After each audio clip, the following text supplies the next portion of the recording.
Joie de partager l'évangile avec ceux qui nous entourent, les personnes qui nous entourent ce soir.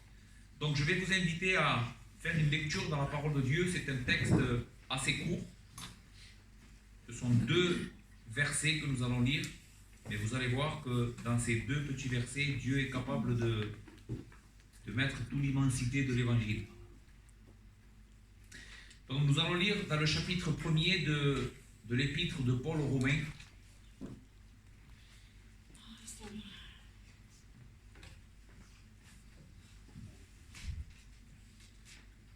Et nous allons lire les versets 16 et 17. Donc, Romains chapitre 1, versets 16 et 17, pour ceux qui ont les Écritures.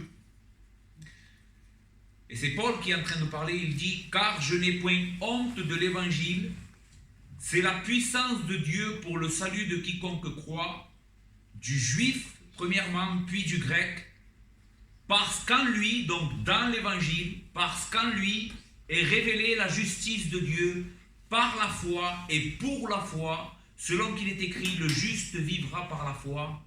Amen.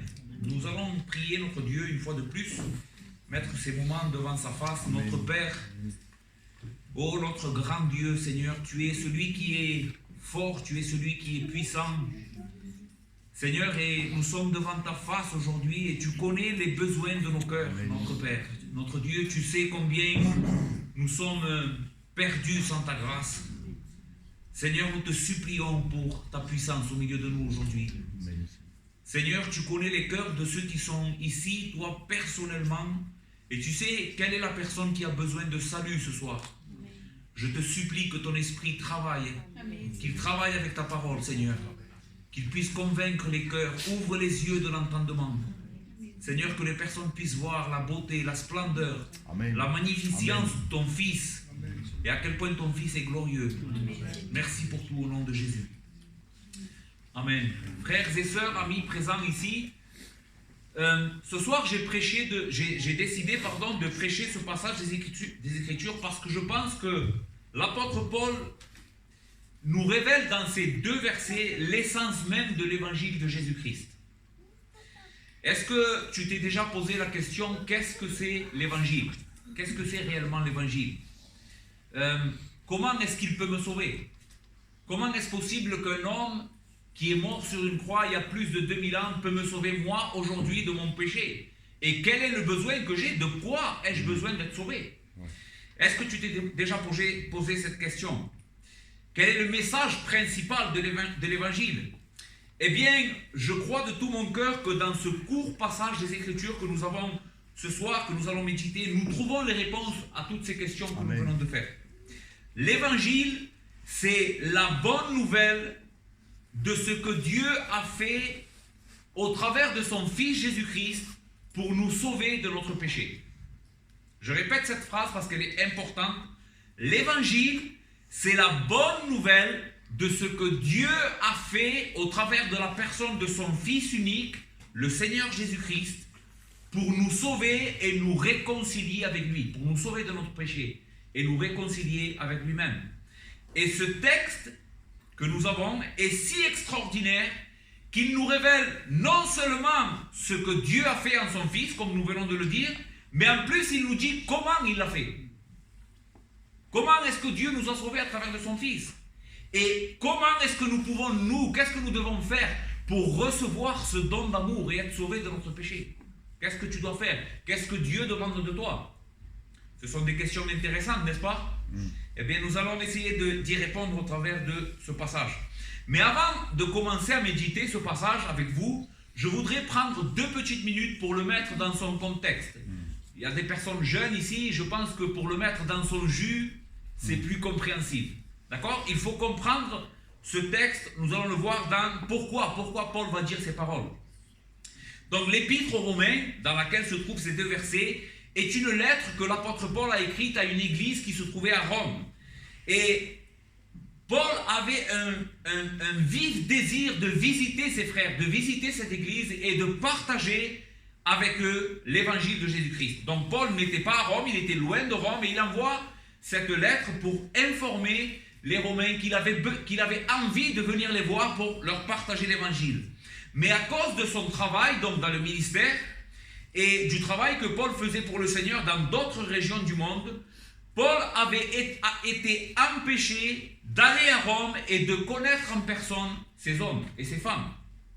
Nous lisons dans les versets 13 et 14 de cette même épître, juste un peu avant notre texte, « Je ne veux pas vous laisser ignorer, frères, que j'ai souvent formé le projet d'aller vous voir. » Donc Paul avait souvent formé le projet d'aller à Rome, afin de recueillir quelques fruits parmi vous, comme parmi les autres nations, mais j'en ai été empêché jusqu'ici. Je me dois aux Grecs et aux barbares, aux savants et aux ignorants. Ainsi, j'ai un vif désir de vous annoncer aussi l'évangile à vous qui êtes à Rome. Donc Paul, nous voyons, juste dans les versets avant notre texte, que Paul avait un vif désir d'annoncer l'évangile aux Romains. L'évangile qu'il était en train de s'efforcer de prêcher aux autres nations en les convainquant de la vérité de l'évangile de Jésus-Christ. Donc, ceci est le contexte. Maintenant, nous lisons dans le verset 16, et regardez avec moi, « Car j'ai un vif désir d'aller vous annoncer l'évangile, car je n'ai point honte de l'évangile. » Voici les premières paroles des versets que nous allons méditer ce soir. « Car je n'ai point honte de l'évangile. » Ces paroles sont très étonnantes. Pourquoi est-ce que Paul dit ces mots? Car je n'ai point honte de l'évangile. Pourquoi est-ce que Paul va dire je veux vous annoncer l'évangile car je n'ai point honte de l'évangile? Pour les comprendre, il faut nous mettre dans la tête de Paul et des personnes qui sont en train de lire ces paroles.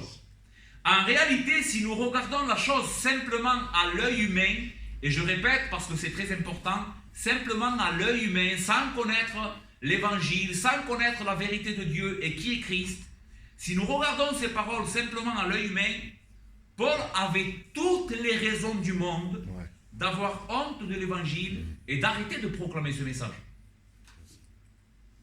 Pourquoi? Qu'est-ce qui a provoqué l'évangile dans la vie de cet homme, l'apôtre Paul, à partir du moment qu'il est devenu disciple de Christ et qu'il a commencé à proclamer ce message? Qu'est-ce que cela a provoqué dans sa vie? Qu'est-ce que cela a engendré dans sa vie?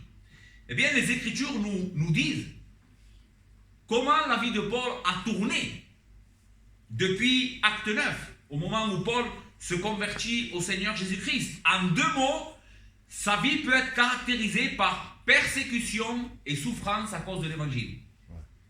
De sa conversion jusqu'à sa mort, à cause de l'évangile, Paul avait souffert et avait été persécuté. Dans ses propres mots, dans la seconde épître de Paul aux Corinthiens, au verset 11, je voudrais que vous écoutiez ces paroles. Comment Paul parle de son ministère? Il va dire, sont-ils ministres de Christ? Je parle en termes extravagants, je le suis moi, plus encore. Par des travaux, bien plus. Par des coups. Comment est-ce qu'il définit qu'il est ministre de Christ? Par des coups. Bien plus, par les emprisonnements, bien plus. Souvent en danger de mort. 5 fois j'ai reçu des Juifs 40 coups moins 1. 3 fois j'ai été battu de verge. 1 fois j'ai été lapidé. 3 fois j'ai fait naufrage. J'ai passé 1 jour et 1 nuit dans l'abîme, fréquemment en voyage. J'ai été en péril sur les fleuves, en péril de la part des brigands, en péril de la part de ceux de ma nation, en péril de la part des païens, en péril dans les villes, en péril dans les déserts, en péril sur la mer, en péril parmi les faux frères, pardon. J'ai été dans le travail et dans la peine, exposé à de nombreuses veilles, à la faim, à la soif, à des jeûnes multipliés, au froid et à la nudité. Voici ce qui caractérise le ministère de l'apôtre Paul. Souffrance et persécutions, mais il ne faut pas oublier que ces souffrances et ces persécutions sont là à cause de l'évangile. C'est parce qu'il est ministre de l'évangile que Paul a souffert toutes ces choses. Donc toutes ces choses que nous venons de voir ici sont arrivées à Paul à cause du message de l'évangile. Sans compter le fait qu'à la fin de sa vie et une longue période d'emprisonnement, Paul va être décapité à Rome à cause de l'évangile. Donc, comme je le disais tout à l'heure, si nous regardons ça d'un œil humain, Paul avait toutes les raisons d'arrêter de prêcher l'évangile et d'avoir honte de cet évangile, n'est-ce pas? Paul s'ouvrait, mais le message, en plus de cela, le message de l'évangile était complètement contradictoire à l'ambiance dans laquelle vivait l'apôtre Paul. Non simplement Paul aurait pu arrêter d'annoncer l'évangile à cause de la persécution contre sa propre personne, mais si nous regardons bien, le message de l'évangile est aussi lui-même, a été regardé lui-même comme quelque chose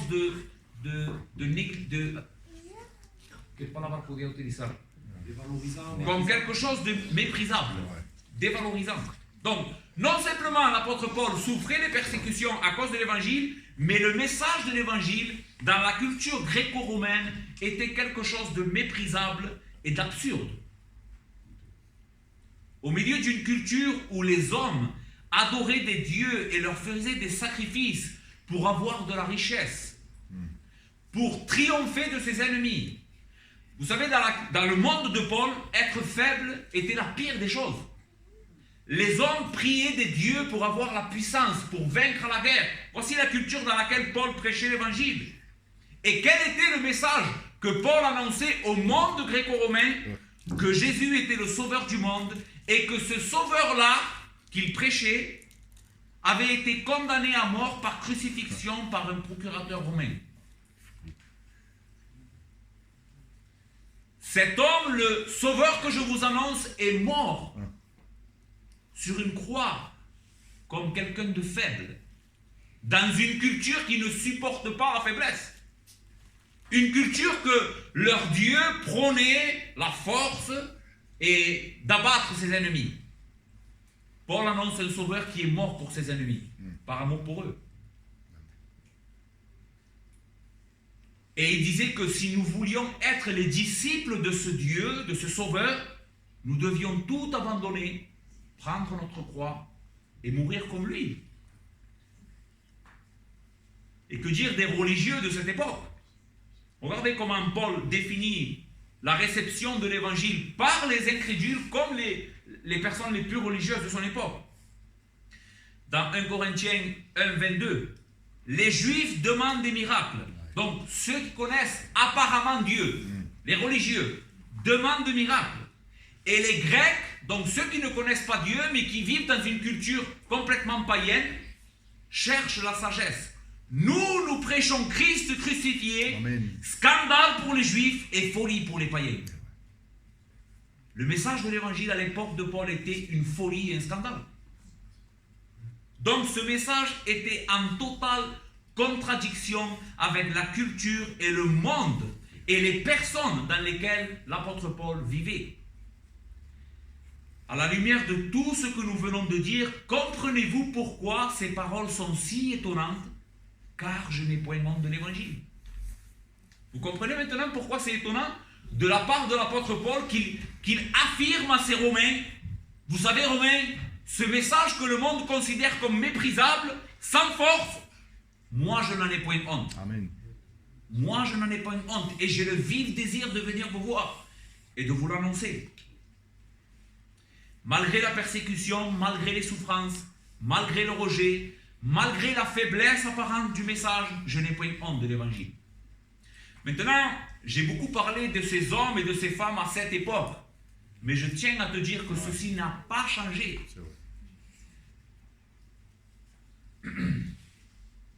Si on y réfléchit bien, aujourd'hui, c'est toujours la même chose. C'est vrai que dans les rues, on ne voit plus des statues d'Astarté, les hommes ne font plus des sacrifices, il n'y a plus de temples païens pour avoir de la richesse, pour avoir du succès. Les hommes ne font plus ça. Mais en réalité, le cœur humain est toujours le même. Le cœur humain est exactement le même de celui de ces hommes et de ces femmes à qui l'apôtre Paul annonçait l'évangile. Le monde a beaucoup changé, mais le monde continue toujours de rejeter l'évangile de la même manière. Car le cœur humain n'a pas changé.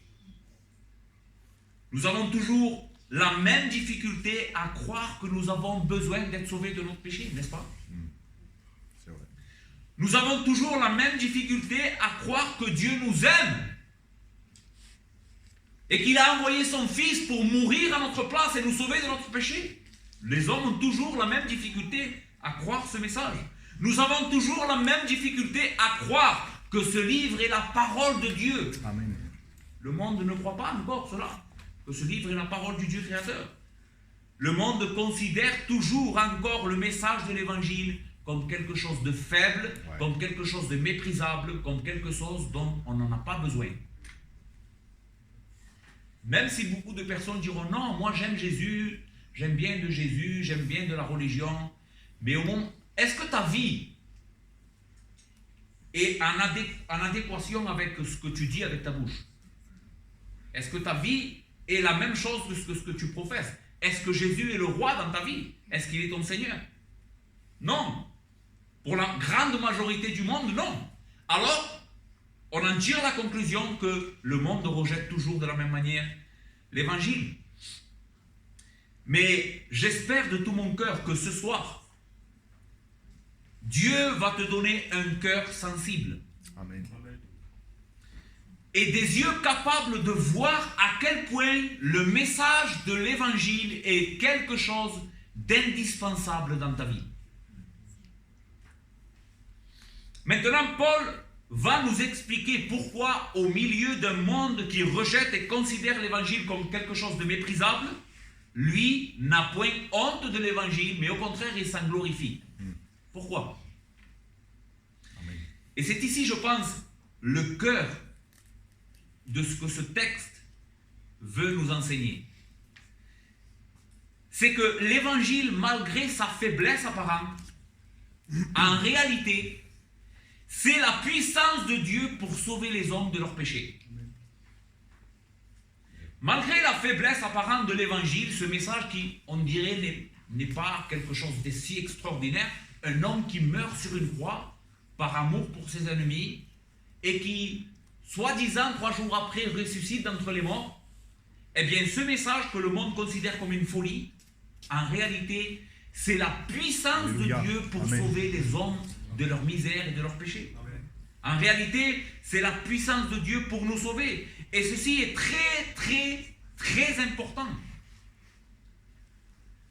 Oh, combien j'aimerais que toi aussi, qui es ici parmi nous ce soir et qui n'a pas encore mis ta foi en Christ, tu puisses considérer cette vérité ce soir. L'évangile est la chose la plus importante Amen. que j'ai besoin dans ma vie. Verset 16. Car je n'ai point honte de l'évangile, c'est la puissance de Dieu pour le salut de quiconque croit. La parole qui est traduite ici dans notre texte, dans le texte original, la Bible, le Nouveau Testament a été écrit en grec et ensuite traduit en français. Et dans le texte originel, la parole puissance ici est une parole qui, elle se prononce dunamis. Et certainement cette parole dunamis vous fait rappeler une autre parole, n'est-ce pas? Ouais. Qu'est-ce qu'elle vous fait rappeler? Dynamite. Dynamite. Parce que notre parole courante en français, dynamite, en réalité, tire ses racines de cette parole grecque, dunamis. Donc, la parole qui est traduite ici dans notre texte, c'est la puissance, le dunamis de Dieu. D'accord? Ok.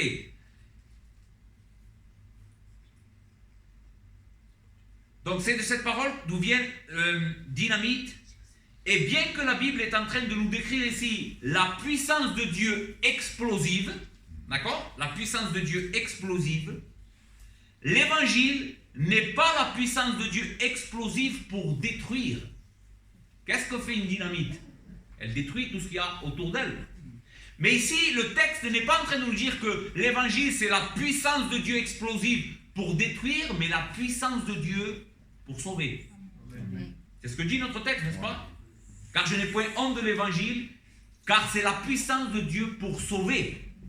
C'est-à-dire que la puissance de Dieu, le dunamis de Dieu, c'est la puissance explosive de Dieu pour résoudre tous nos problèmes, pour nous sortir de notre misère, pour faire de nous des hommes et des femmes sauvés.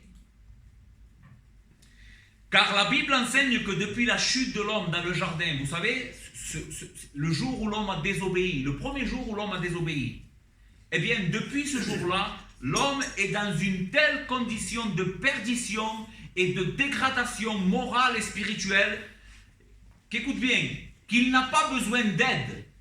Ouais. Toi et moi, nous n'avons pas simplement besoin d'être aidés. Un coup de pouce pour nous en sortir. Non. Ça, c'est pas l'évangile. Amen. L'évangile ne te dit pas les 3 pas que tu dois faire pour te sortir toi-même de ta misère. C'est pas l'évangile, ça. Ou qu'est-ce que tu peux faire comme travail sur toi-même pour devenir quelqu'un de meilleur? Ça, c'est pas encore l'évangile. Donc, l'évangile nous enseigne que notre besoin est beaucoup plus grand que cela. Beaucoup plus important.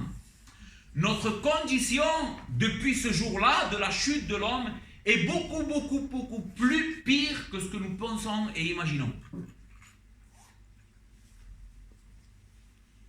L'homme a besoin d'être sauvé.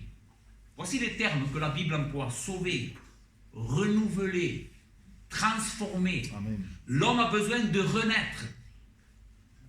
Naître de nouveau. Peut-être que tu as déjà entendu cette parole. Naître de nouveau. Mais qu'est-ce que ça veut dire, naître de nouveau? En réalité, ça veut dire être une autre personne. Repartir à zéro. Tout changer. C'est ce que veut dire naître de nouveau. L'homme a besoin de ça, selon les Écritures. Vous voyez que l'homme n'a pas besoin d'être aidé. Il a besoin d'être transformé. Car, à cause du péché, l'homme a maintenant un cœur totalement hostile et rebelle au Dieu qu'il a créé. Voici pourquoi l'homme a besoin d'être transformé, changé, sauvé. Parce que l'homme, depuis la chute, a un cœur totalement hostile et rebelle au Dieu qui est son créateur. En réalité, il ne désire pas être l'ami de Dieu. Aucun de nous ici, et je vais lire un texte qui le prouve, aucun de nous ici ne désire être l'ami de ce Dieu bon et juste qui nous a créés. Le connaître. Aucun de nous. En réalité, tous nos désirs se portent toujours vers ce qui est contraire à la nature sainte et juste de Dieu. En plus, la Bible enseigne et est très claire à ce sujet que l'homme est maintenant dans une condition d'esclave du péché et de Satan. Non seulement il a un cœur hostile au Dieu qu'il a créé et il désire toujours le contraire de sa nature. Je vais vous mettre un exemple pour que vous compreniez ce que je suis en train de dire. Quand je dis que l'homme a un cœur hostile et qui désire toujours le contraire de ce que Dieu désire pour lui. Imaginez un voleur et un policier. Ok? Le policier, qu'est-ce qu'il désire? La justice. Et le voleur, qu'est-ce qu'il fait? C'est un homme qui vit, ou une femme qui vit du vol. Maintenant, les deux sont irréconciliables dans la même pièce. Pourquoi? Parce que les deux ont des désirs contraires. Le voleur a toujours un désir de vivre dans l'illégalité, et le policier, son travail, c'est de toujours maintenir la justice et faire ce qui est bien. Mais à cause de leur nature, on pourrait dire que ces deux personnes sont irréconciliables. Eh bien, nous sommes comme cela. Nous sommes en inimitié contre Dieu parce que nous sommes des pécheurs et Dieu est un Dieu juste et bon. Que fait la lumière? Que fait les ténèbres, pardon, quand il y a de la lumière? Qu'est-ce qu'elle fait? Elle fuit. Pourquoi? Parce que les ténèbres et la lumière ne sont pas de la même nature. Ils ne peuvent pas coexister.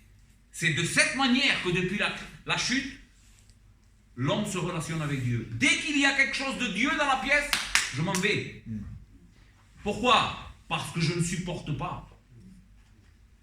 La question, ce n'est pas que je ne peux pas, que je ne peux pas, j'ai pas assez de force. Non, c'est qu'il y a une hostilité dans le cœur humain depuis la chute.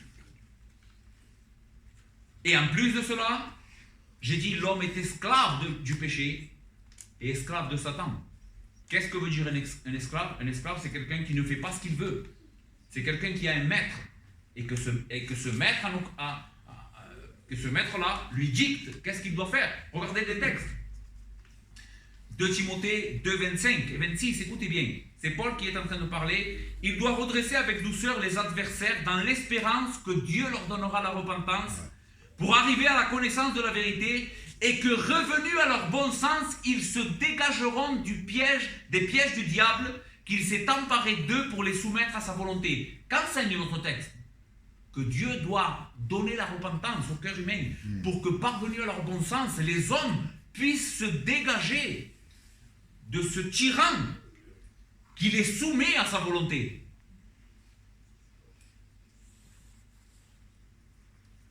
Maintenant, qui sont les hommes qui se trouvent dans cette condition et que l'Évangile veut sauver? Qui sont-ils? Y a-t-il certains hommes qui sont épargnés à cette condition, qui n'ont pas besoin de salut parce qu'ils sont assez bons, assez religieux, assez droits? Est-ce qu'il y en a, selon vous? Peut-être que quelqu'un ici est en train de se convaincre qu'il est quelqu'un d'assez bien, et j'en doute pas. Certainement, il y a des personnes bonnes au milieu de nous, des personnes qui ne font pas le mal, qui s'efforcent de faire le bien, qui s'efforcent de vivre une vie correcte et de ne pas vivre dans le péché, ok? Mais qu'est-ce que dit la Bible? Est-ce que la Bible dit qu'il y a des hommes ou des femmes qui peuvent échapper à la condamnation du péché? Eh bien, peut-être que cela est désagréable pour toi, mais ce n'est pas moi qui le dis, c'est Dieu qui le dit. La Bible dit qu'il n'y a point de juste. Aucun d'entre nous ce soir, ni à l'époque de Paul, quand il écrit sa lettre, ni dans 3000 ans, si le Seigneur tarde à venir, il n'y aura jamais quelqu'un d'assez bon, d'assez juste, d'assez droit, pour que Dieu puisse le regarder et dire, oui, toi, tu mérites de rentrer au ciel. Écoutez ce que la Bible dit dans Romains. Non, dans notre texte, premièrement, notre texte nous dit que tous ont besoin d'être sauvés. Car je n'ai point honte de l'évangile, c'est la puissance de Dieu pour le salut de quiconque croit, du juif premièrement, puis du grec. Et quand Paul utilise cette formule ici, du juif premièrement, puis du grec, ce que Paul est en train de dire, c'est que tous les hommes ont besoin. Non seulement les religieux, mais ici les grecs. Dans l'esprit de Paul, c'est tout le reste du monde. Les Juifs et tout le reste du monde ont tous besoin d'être sauvés par l'Évangile. Romains 3, 9 à 20. Quoi donc? C'est encore une fois Paul qui parle. Quoi donc? Sommes-nous plus excellents, nous les Juifs? Parce que Paul était Juif. Nullement.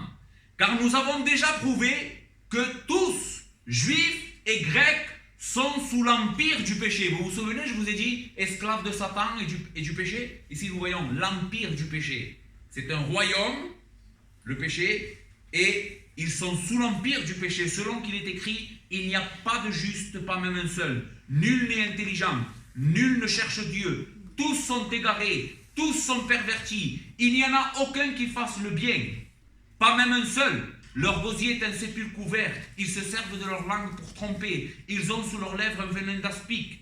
Leur bouche est pleine de malédiction et d'amertume. Ils ont les pieds légers pour répandre le sang. La destruction et le malheur sont sur leur route. Ils ne connaissent pas le chemin de la paix. La crainte de Dieu n'est pas devant leurs yeux. Or, nous savons que tout ce que dit la loi, en l'occurrence la parole de Dieu, tout ce que la parole de Dieu dit, elle le dit à ceux qui sont sous la loi, afin que toute bouche soit fermée et que tout le monde soit reconnu coupable devant Dieu, car personne ne sera justifié devant lui par les œuvres de la loi, puisque c'est par la loi que vient la connaissance du péché. Nous avons posé une question dans notre texte. Qui sont ceux qui ont besoin? Est-ce qu'il y a une catégorie d'hommes ou de femmes qui peuvent échapper à cette condition de pécheurs et de cette nécessité d'être sauvés? Non. Le texte dit tous sont pervertis. Adam, Moïse, Abraham, tous. Toi aussi, moi, tous. Tous les hommes se trouvent dans la même condition de perdition et ont besoin d'être sauvés. Et le seul moyen, écoutez bien, et ceci est très important, le seul moyen, la seule source d'énergie assez puissante pour libérer l'homme de son esclavage au péché, à Satan, à sa nature du péché, c'est l'évangile de Jésus-Christ. Car je n'ai point honte de l'évangile, c'est la puissance de Dieu pour sortir l'homme de cet état.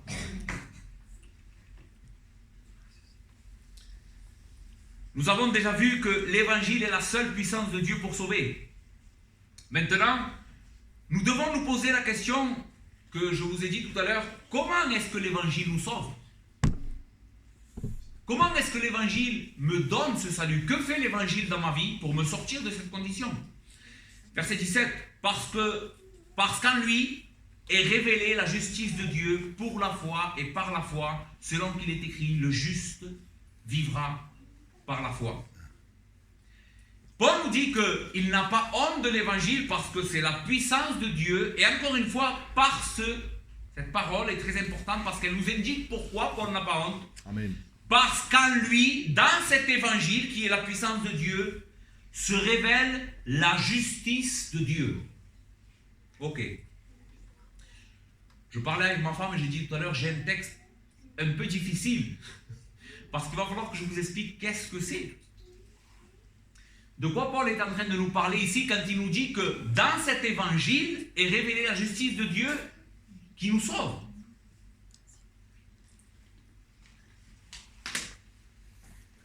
Nous avons déjà établi que tous les hommes sont pécheurs. Il n'y en a aucun qui fasse le bien.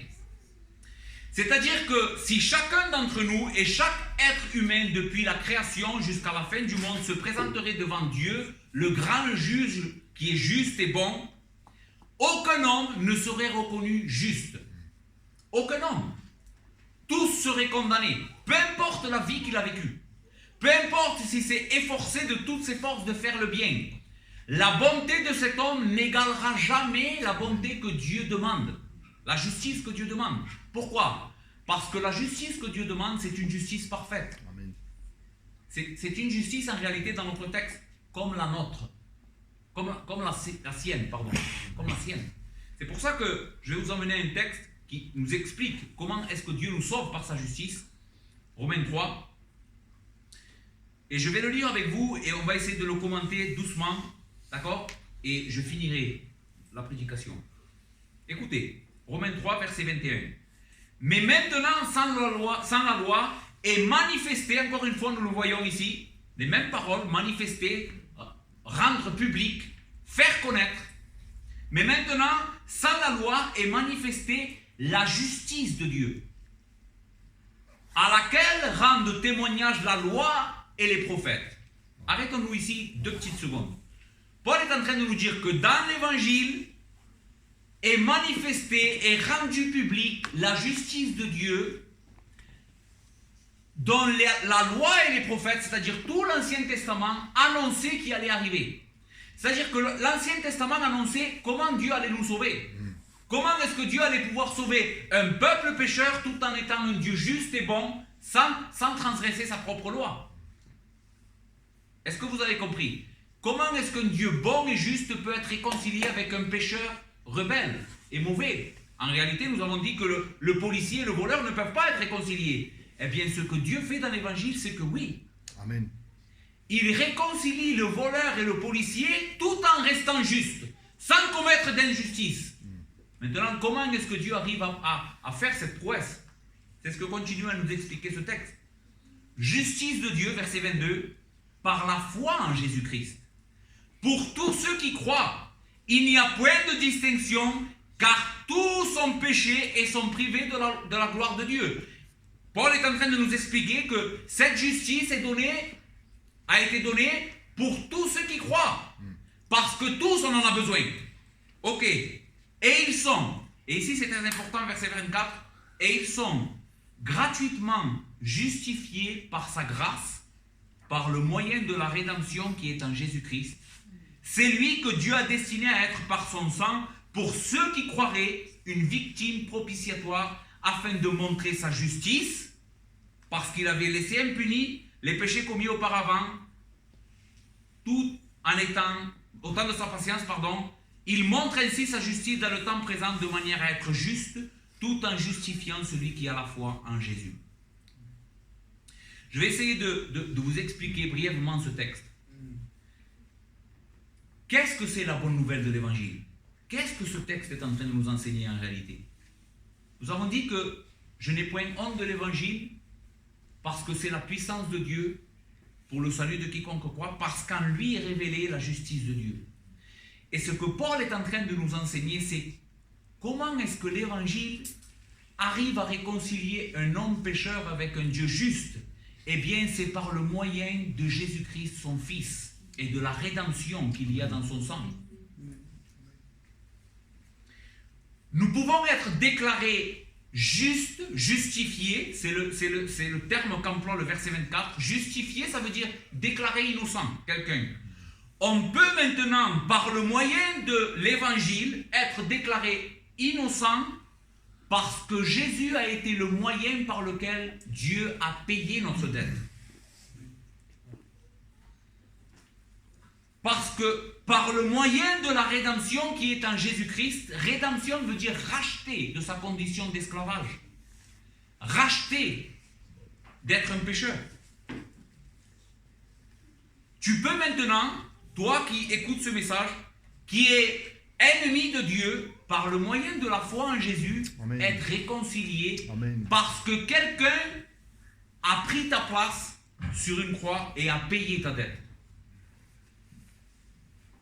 Le sang de Jésus a payé la dette du pécheur qui se repent et qui croit en lui. Et de cette manière-là, maintenant, puisque maintenant notre péché a été enlevé et en plus de cela, Jésus a vécu une vie parfaite pour nous, par le moyen de la foi, quand toi tu crois cette bonne nouvelle de l'évangile, Dieu va te revêtir comme d'un manteau de la vie de son Fils. Question, comment est-ce que Jésus a vécu ? Comment est-ce que Jésus a vécu, les frères ? Parfaitement. Parfaitement. C'est-à-dire que toi et moi, nous avons démontré par les Écritures que nous sommes pécheurs. Nous n'arrivons pas à garder la justice de Dieu. Mais Jésus, lui, le Fils éternel de Dieu qui s'est fait homme, a vécu une vie parfaite de sa naissance jusqu'à sa mort.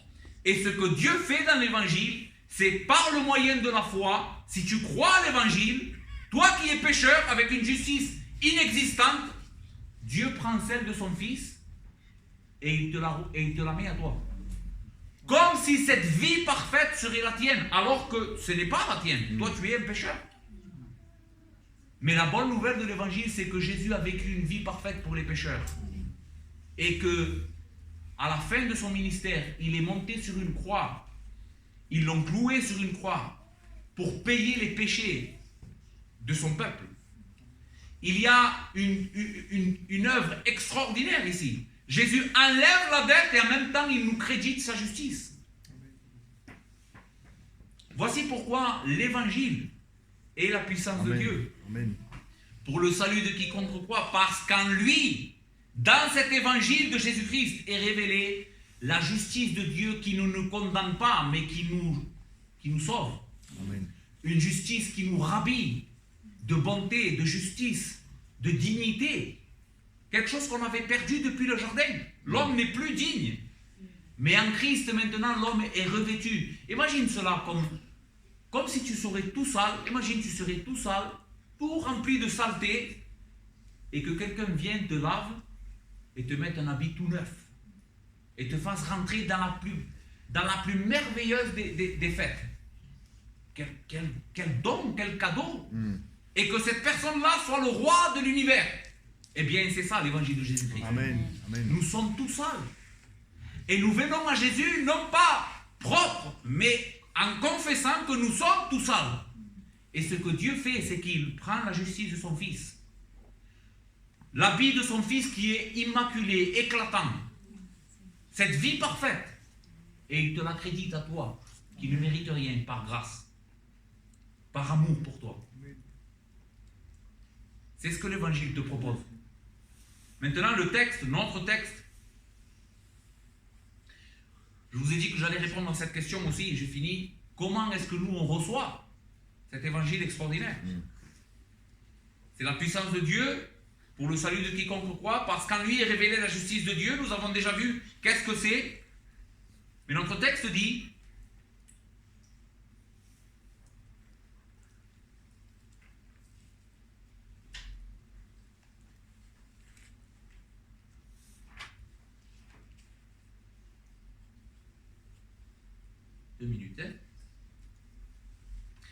Parce qu'en lui est révélée la justice de Dieu par la foi et pour la foi, selon qu'il est écrit, le juste. Donc, celui qui a cru et qui a été revêtu de cette justice vivra par la foi. Maintenant, qu'est-ce que c'est la foi dans la Bible? Qu'est-ce que c'est?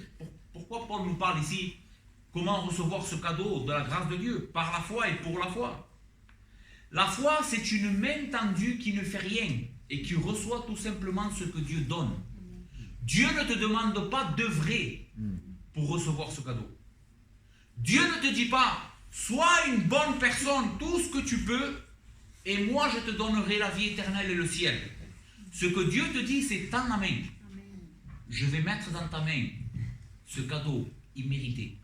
Je te le donne parce que je t'aime. Parce que je suis un Dieu d'amour. Parce que je suis un Dieu de grâce qui fait grâce au pire des pécheurs. Celui qui le mérite le moins, moi je viens et dans ma bonté et ma miséricorde, je lui donne tout le meilleur.